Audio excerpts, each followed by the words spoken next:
Hello everyone, this is my first ever devlog and my first ever video on YouTube, so this is a completely new experience for me, so please don't forget to like and subscribe, even though the video hasn't even started yet. Really, anyway. This is a devlog, of course, if you can't tell already. I'm using the Godot engine. This is a colony sim, inspired by Dwarf Fortress, so there'll be a lot of history and lore to this game eventually. I'd also appreciate if you tell me your ideas for this game, and there might be features in the next video, so please do. I've been working on this game for ages, so yeah. This is a limpling here, the main colonist that you will control. You're able to chop trees, cut grass, which by cutting grass, basically, you'll be able to equip these. A shirt, well, not really a shirt, but it's a primitive shirt, I should say, really. Primitive hat. Looks like a farmer's hat a bit. Maybe a little Victorian-like, but yeah. Don't know what you think anyway. So be sleeping here. Sleeping works a bit, but they sleep at random times. This is the command menu, which is, what they'll be doing. This is a tree, which will also be quite pivotal and also, strange enough, my favourite thing about this game, because it's going to be quite complex how the tree works. Maybe not my favourite thing, but one of my favourite things. Comes second to the limpling, of course, my colonist. House site, nothing here yet, but going to be. Inventory for the limpling, its own personal one. Block, which we'll be able to place, make houses, eventually doors and other stuff like that. History screen, it's my history script here.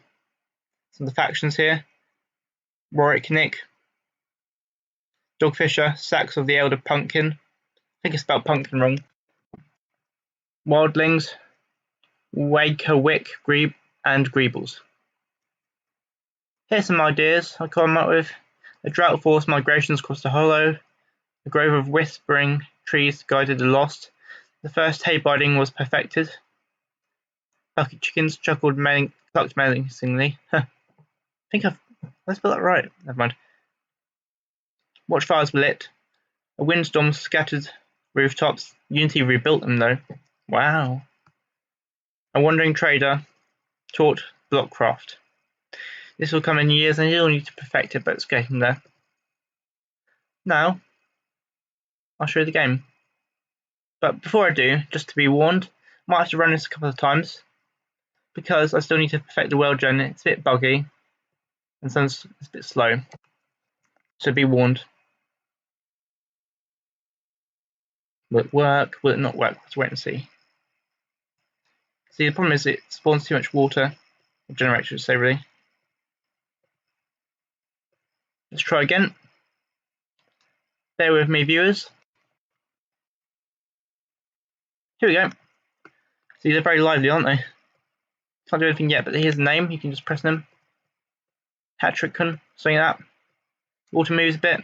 It's not to perfect like at the tile maps, because it doesn't generate on here, but generates when the forests are, which is really handy. Really handy, that's sarcasm, by the way. These are all sprites created by me. Script. Yeah, it's helped. I helped create the script, of course. Here we go, night time. They just go to sleep at random times. Hopefully at some point they'll go to sleep, so I can show you what they look like when they sleep. I think they're quite cute myself. Here we go. Finally sleeping. Good night. Don't actually have any sleeping animations yet, but it's a real work in progress, really. It's just a grassland biome, forest biome. Yeah, and it's day and night cycle, of course.